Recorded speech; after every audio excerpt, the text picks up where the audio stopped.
Assalamualaikum warahmatullahi wabarakatuh. Perkenalkan, nama saya Fikri Hardiansah.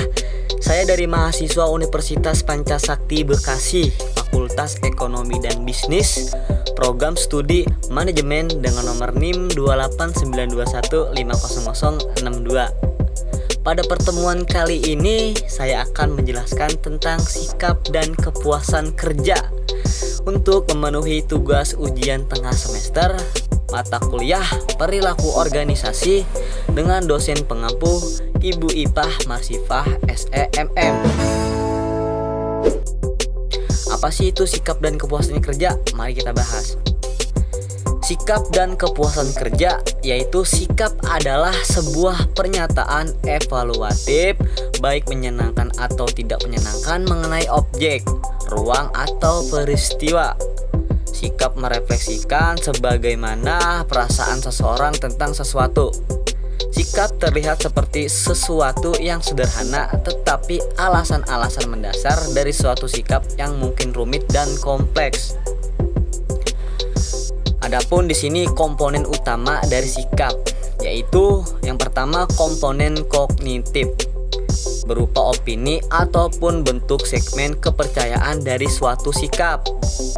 Yang kedua, komponen afektif, segmen perasaan atau emosional dari suatu sikap. Dan yang ketiga, komponen perilaku, sebuah maksud untuk berperilaku tertentu terhadap seseorang ataupun sesuatu. Sikap dan perilaku.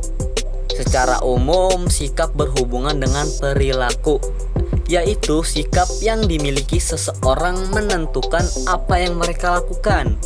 Namun, kajian pada tahun 1960 menemukan fakta yang berlawanan. Leon Festinger berpendapat bahwa sikap mengikuti perilaku. Festinger menjelaskan adanya efek disonansi kognitif, yaitu ketidakcocokan antara dua atau lebih sikap atau antara perilaku dan sikap.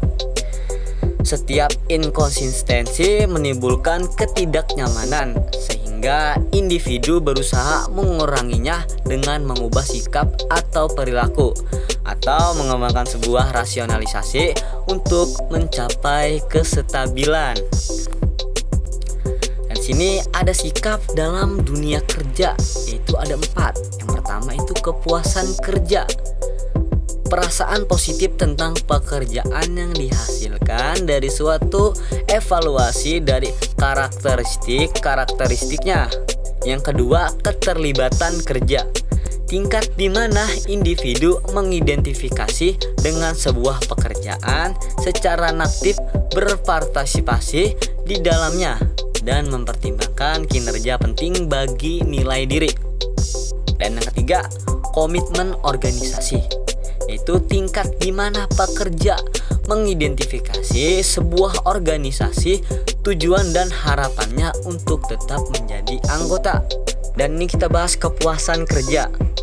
Individu dengan kepuasan kerja tinggi memiliki perasaan yang positif mengenai pekerjaannya, sedangkan yang level rendah memiliki perasaan negatif.